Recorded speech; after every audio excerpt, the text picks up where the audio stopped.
All right. Good morning and welcome everybody to the Health Transformation webinar. This is Cade Archibald. Really excited to be here with you guys today, and I really appreciate everyone taking the time to dive into their health. So today we're going to be talking about some really cool stuff on the brain and keto. And with me, as usual, we got the one and only, the most incredible, most interesting man in the universe with his funky red glasses on today. We got Regan Archibald. Regan, how you doing? Whoop. Doing good. Yeah, in my blue light blocking glasses, get rid of all the dirty light in my life. I just We want need clean that. light. I know. I forgot mine this morning. I left them at home. So I'm here getting just bombarded by awful lights. Well, let's hope he can make it, because today we're debunking some of the keto myths. And so yeah, I'm really excited about this. So yeah, It's going to be awesome. I think before we kick it off, I want to ask and welcome everyone on the Instagram world. I want to find out, what are the biggest issues that you guys have with keto? What's the hardest thing about it? For those of you who would try it, let me know, and let's get some feedback from you.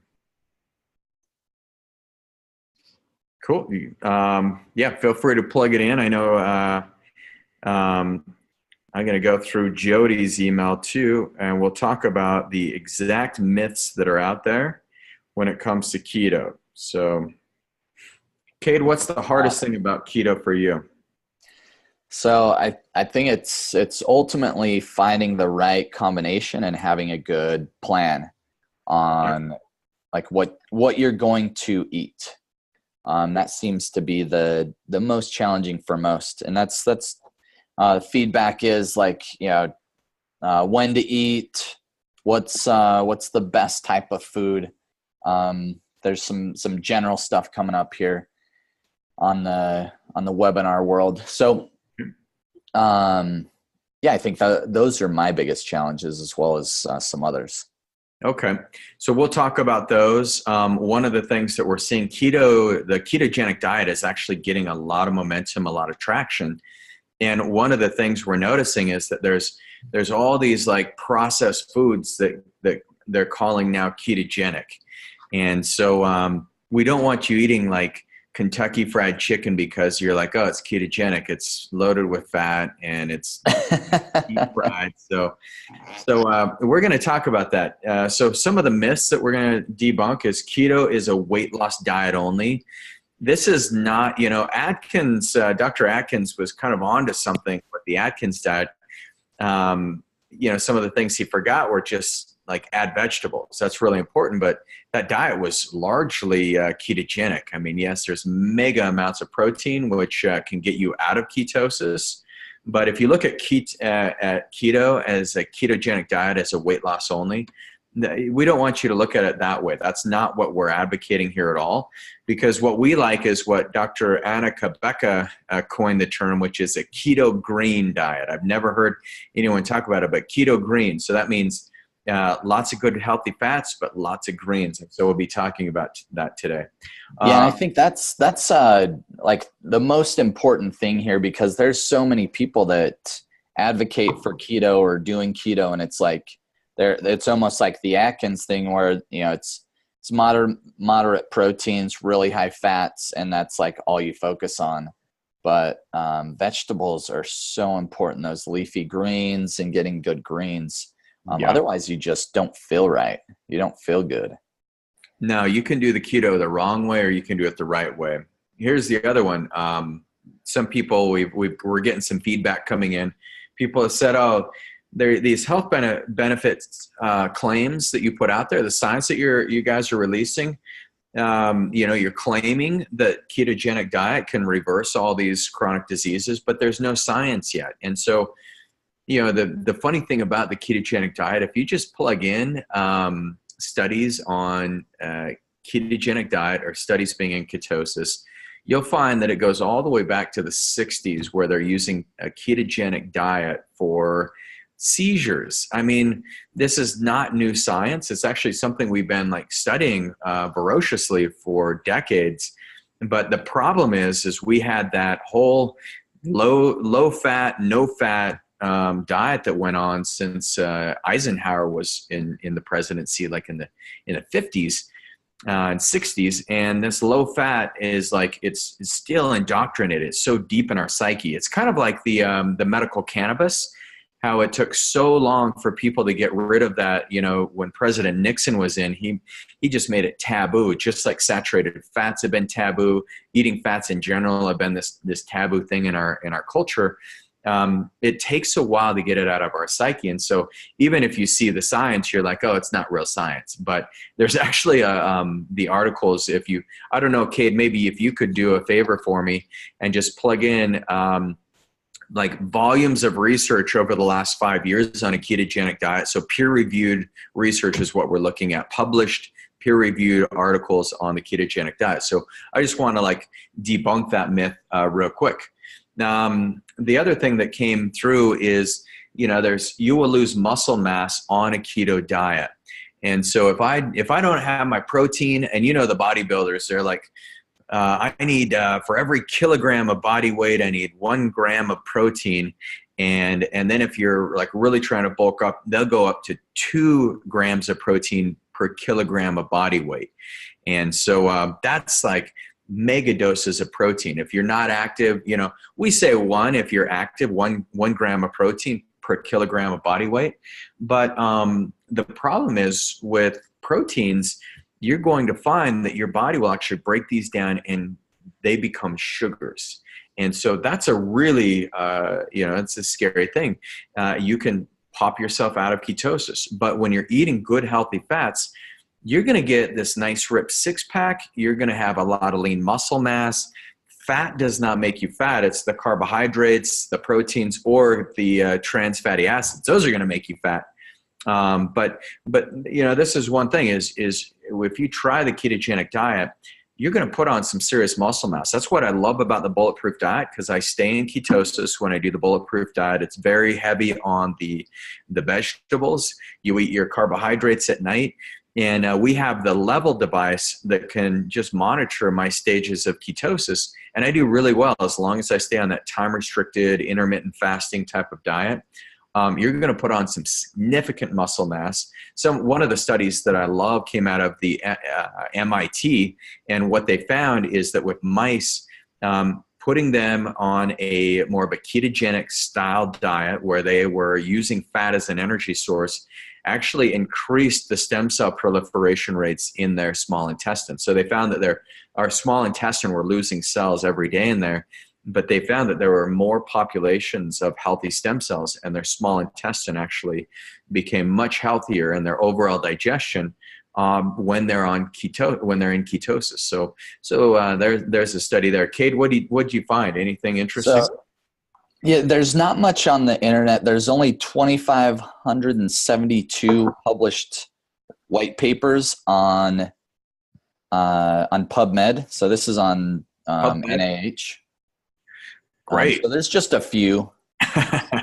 Okay, so if there's no science on this, and as far as some of the health claims, you know, what we're going to talk about today is, I mean, we've seen our patients who they get on ketosis, their inflammatory markers get lower, so you have lower risks of cardiovascular incidences. You have an elevated rise in muscle mass. You have more ability to heal. The other thing that I find is people sleep a lot better on a ketogenic diet. The one side effect that you're going to notice is if you're in ketosis for too long, you're going to have really crappy breath. And my wife is like an inspector. Like, she can smell something. She's like, you had dental work yesterday, didn't you? And I'm like, you can't sneak anything past her.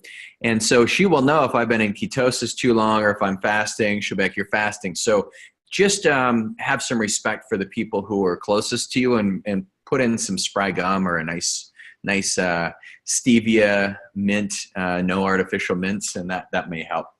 Okay, the last thing that we want to cover before we really dive in is you will always be have low energy if you're on a ketogenic diet. Now, Cade, tell me about your energy levels when you're in ketosis, and tell me about how your brain feels when you're in ketosis. Do you find that your energy is lower, higher? What do you find? No, I feel energized, a lot more mental clarity, just feel like clean. And do you feel the mental clarity without the blue light blocking glasses? Even without the blue light blocking glasses, I can, I can still think. Okay, good. I feel like I'm the only one at this party, and so I don't know when the rest of the people are showing up, but you wear your sunglasses inside. That's how cool I am. Yeah, because I'm in ketosis right now, and so boy, my body's burning fat, and I'm not going to let blue light get in the way. Okay, so let's jump in. Hopefully, we covered all those. Thanks for your comments. Any other questions that you guys have, just send them in because we want to debunk all the myths out there. Ketosis is not the end-all, be-all diet. There's the right way to do it, and there's the wrong way. The right way to do it is when you have a complete balance in your diet. The wrong way is you're like, I'm going to eat a slab of butter for dinner. And that's not the right way to do it. Or the wrong way to do it is where you're just focused solely on just like a few fats in your diet, and you feel you justified that you're doing fine because you got your quantities of fat. You know, let's say you're going for about 130 to 150 grams of fat per day, which is, you know, kind of what you're going to need to stay in ketosis. But if that's all you're eating and you're not putting the right amount of proteins and carbohydrates in there, it's really going to start down regulating your body's ability to detoxify. And what you're going to start doing is you're going to start feeding yeast in your body. So the scary thing about ketosis is if your gut's not cleaned out and your liver's not working well, you're going to struggle with this diet. And that's why people, you'll read online where they're like, oh man, I did keto and it was like, I felt really good for a month and then everything went downhill quickly. And that's because you can feed infections in your body if you're not properly balancing your diet. So it's not a fat only, but so with that, let's jump in and we'll talk about how you can get your body in more ketosis, because it's a really fun place to be. So here's an image of your brain. So your brain on glucose is like scrambled. If your brain's just using glucose as an energy source, it's the difference between driving a car that's a gasoline engine that has gears, it's got to shift, it's like versus an electrical car that's just smooth. And so I look at that analogy and I say a ketogenic diet is one where that you're perpetuating more and more energy. And so it's really important that you look at the way our brains are constructed. Our brains are about 57% fat, about 38% of our brains are protein, and then we just have about 5% of carbohydrates. But if you look at what our modern diet has done, like Cade, if you think of the food pyramid that we grew up with, what's at the base of the food pyramid? Lots of grains. Lots of grains, and it's like 8 to 12 servings of grains per day. And that's going to give you about 57% of your calories are going to be from carbohydrates instead of fats. And then at the very top of the food pyramid, that's where the fat is. Right. And sugar. Yeah, so they were right about the sugar thing. Fats, not necessarily. Not necessarily. So we want to kind of flip the thinking here. If you want to stay in ketosis, you need to get at least, probably about 60 to 70% of your calories need to come from a fat source. And there are some definite benefits from this. The thing that I'd watch out for is if you have anemia, if you have thyroid issues, that it puts a huge burden on your liver, and it's going to be a little harder to digest these fats. But if you look at the carbohydrate intake, 5 to 10% of your calories are going to come from carbohydrates, protein about 20 to 25%. Once again, get some medical advice before you jump into this diet, because this ratio would not work for you if you have a yeast overgrowth, if you have anemia, blood sugar issues. It may even throw things off if you've got a thyroid issue. So you want to make sure that whenever you're making dramatic changes in your diet, you get a little help. We could all use a little mentoring, a little support. And so let's talk about what you want to accomplish. But this is really kind of the ratios of keeping your body in this fat burning mode. Here's where you can see your brain on glucose versus your brain on ketones. Nice and peaceful. One of the easiest ways, if you look at this ketogenic diet, one of the easiest ways to look at it is our brains are hardwired to look for fats, sugars, and salt. So those are kind of the three things that our brains love. If you look at our Paleolithic ancestors, if you go hang out with them, which I do on the weekends, in a loincloth, what the Paleolithic ancestors were doing is if they would go for a hunt, it's the organ meat that gets eaten first by like the chief. Or even if you look at a pack of wolves, the alpha goes in and eats the liver or the heart first. And if you look at the quantities of fats in the liver, it's got much higher. It's like that ratio of like 60% of the liver is actually fatty acids. And then it's got proteins, and obviously it's loaded with vitamin A and that beta carotene. It just is great for your skin, great for your eyes, great for your chest hair. But if you look at how our Paleolithic ancestors ate, they're just going on what our brains are hardwired for. They were always looking for minerals, looking for salt. They were drinking spring water, which naturally has dense amount of minerals in it. And talk about negative ions. Now we get all this pH balance. We're adding minerals to our water because we have to clean it all. But I'll take that over contaminated water. I've had Giardia, and it's not fun. But the other thing they're looking at is, if they have a chance to eat some fruits, things like that, they're eating fruits. And the protein, eating the slabs of meat, we like our burgers, we like our steaks. We think, I'm getting the lean protein. That is, if it's from an animal that's, raised conventionally, those lean proteins are going to be very critical. But if it's an animal that's like grass-fed, it's a free-range chicken, you want to eat the fat on the animals. You want to eat the skin. You want to also make sure that you're getting a lot of that fat. You're not just peeling it all off. So, Cade, what is your favorite type of fat? What do you like to eat?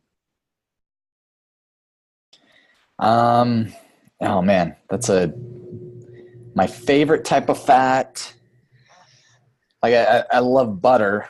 I would just say like a really good like cut of steak. Like yep, nice. Yeah, so that's probably my favorite. Got it. Yeah, I love that too. So if you guys don't mind, we're going to jump into some science on this. So get ready, put your scientific hat on for a second. So Cade, we get asked all the time, what are ketones? How does my body make those? How can I get more ketones? And now there's supplements that you can buy that are actually like a powder you can put in your drink, and you can get ketones from that powder. There's all these different things that are coming out on the market. Most of them taste really nasty. Like the beta hydroxybutyrate is not tasty, but it can elicit ketosis very quickly. What were you going to say, Cade? Oh, no, I was just laughing. It tastes amazing. What are you talking about? Yeah, if you like eating a dead animal, it tastes great. If you're a magpie. All right, so here's what happens. Your liver is responsible for breaking down the fats and emulsifying those. So that's what the bile in the small intestine is for. So you chew your food, you masticate it, and you get all these enzymes that rush in. So the first enzyme in our mouth is called amylase, and amylase helps break up the carbohydrates. That's why we get addicted to carbs, because it's the very easiest thing for our bodies to digest. I mean, before you even swallow it, you're getting this little flood of glucose into your bloodstream just from the amylase. So when you eat that bread, you're getting that like instant rush of, wow, I just got energy from this food. And that's where our bodies, are from an evolutionary perspective, that's where our brains are like, cool, he's helping us survive, because that's one of our primary drivers in life.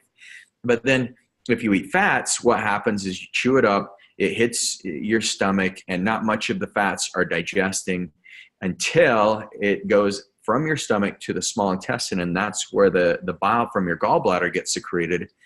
And that bile secretion starts emulsifying the fats, and then those fats get transported. Once they get processed into fatty acids, then they get transported in through the hepatoportal vein into your liver, and then your liver takes those fatty acids and starts breaking those fatty acids down. And then what happens is you get some ketones. And so there's 3 primary ketones that your liver will process. And then the coolest thing about this is once those fatty acids get broken down, then they get transported up through the blood-brain barrier into the brain. So one of the main ketones is called acetoacetate. And so acetoacetate, it sounds like paint remover, and it probably is not going to remove paint. Cade, you probably tried sniffing it or something weird with it, but some good acetone. Yeah. So this is not acid, it's acetoacetate, so a little different. But yes, it will get, it gets converted into the most popular ketone, which is beta hydroxybutyric acid. And so, or BHB, and beta hydroxybutyric acid, this is, it's one of the easiest to process. This is where a lot of the supplement companies they're producing this, because it's a refined fatty acid. So once you swallow it, it gets absorbed into your bloodstream and it goes right to your brain. So you feel the mental clarity that comes with ketosis is pretty powerful. That's why if you look at all the major religions on the planet, they've all participated in some source of fasting, because you go into a fasting state when all of the glycogen stores are released from your liver, and that usually takes about 12 hours. Unless you're exercising, it can take a little bit less time. And so that's why we say time restriction, try to eat only 10 hours a day, maybe 12 if 12 is kind of the minimum, so that you're getting rid of all those glycogen storage, because that's sugar in your body, and it keeps you from being in ketosis. But if you go on fasting, then this beta hydroxybutyric acid is going to be really a great way for the clarity. And if you look at the religious ceremonies and rituals, just that process of fasting is a great way of creating mental clarity. And you only need to fast for about 40 days in a row, and then the mental clarity comes. Okay, that was a joke. It's about 24 hours. Even if you fast for 16 hours, you'll see a giant jump in mental clarity. And the funny thing is when I've done time-restricted eating, I've tested my blood sugar, and I can stay in ketosis even if I eat a big meal, and even if I have a dessert with that meal, and even if I cheat and have a little bit of wine, I can keep my body in pretty darn great ketosis. So you get your cells fat adapted, and they've actually looked at the cell membranes. And if you've been in ketosis for long enough, your cell membranes actually change so that plasma membrane on your cells, it becomes more sensitive to ketones and fats, and more sensitive to insulin, so you can burn sugar more efficiently. And it's phenomenal, but it takes a year for most people to get their cells fat adapted. So don't give up on ketosis. Don't just be like, oh man, I don't feel any better. My blood sugar is 10 times better since I've been working on keeping my body in ketosis. And then the final and third ketone is acetone. And once again, this is not a paint remover, even though it sounds like it. And this is created as a side product from acetoacetate. So it's removed from the body through the waste, or it's removed through the breath. So that's why my wife can smell my breath, and she's like, okay, you've been fasting. And I'm like, yep, that is the acetone coming out of my mouth, baby. And so you can smell it, and it's not always awesome. So that's some of the side effects. So glycemic index. Cade, what's wrong with the glycemic index? It's just it doesn't take into account nutrients or really any. It's just strictly on a glucose basis, or yeah. Yeah, and the thing that's also wrong with it is, yes, it just gives us one marker. But a lot of people say, well, I'm eating low glycemic, and so therefore I'm going to be in ketosis.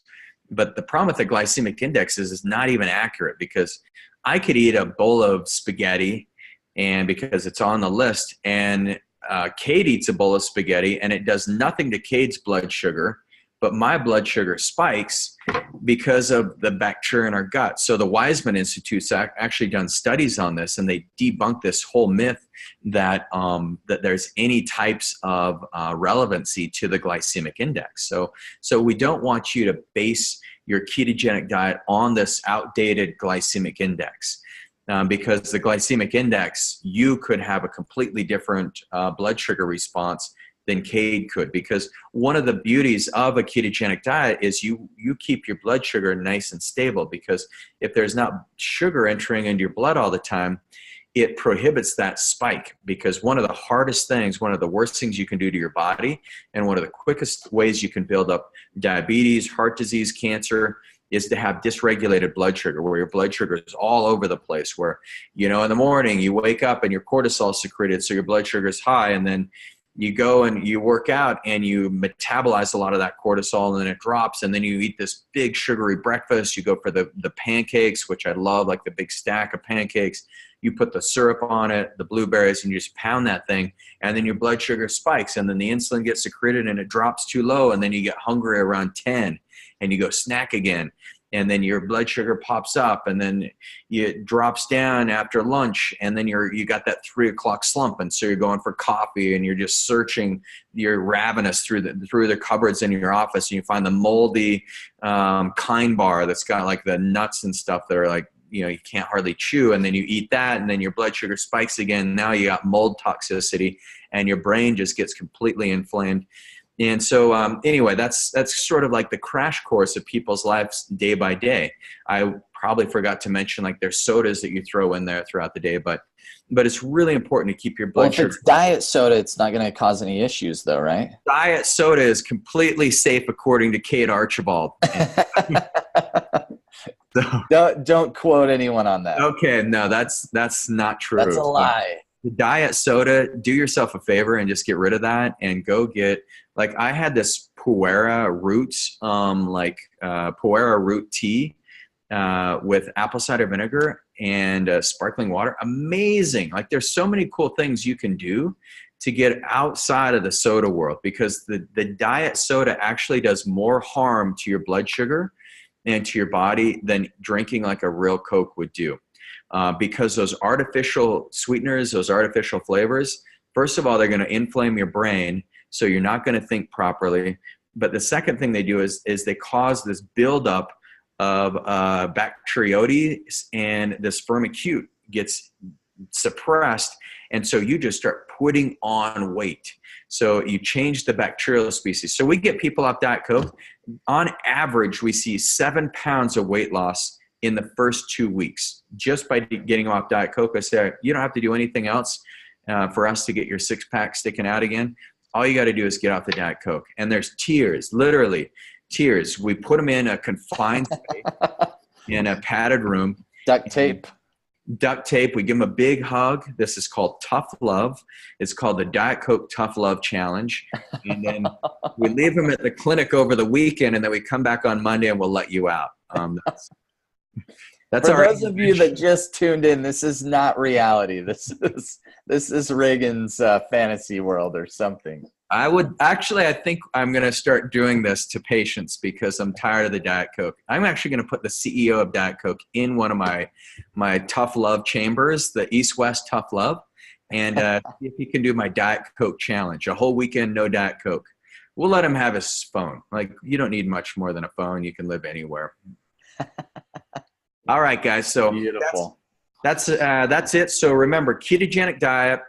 Keep it keto green, lots of vegetables. We'll be diving in next week, and we're going to dive into like the mechanics around it. But I want you to check here. Do you have yeast? Do you have issues with your liver? Are you anemic? Do you have thyroid issues?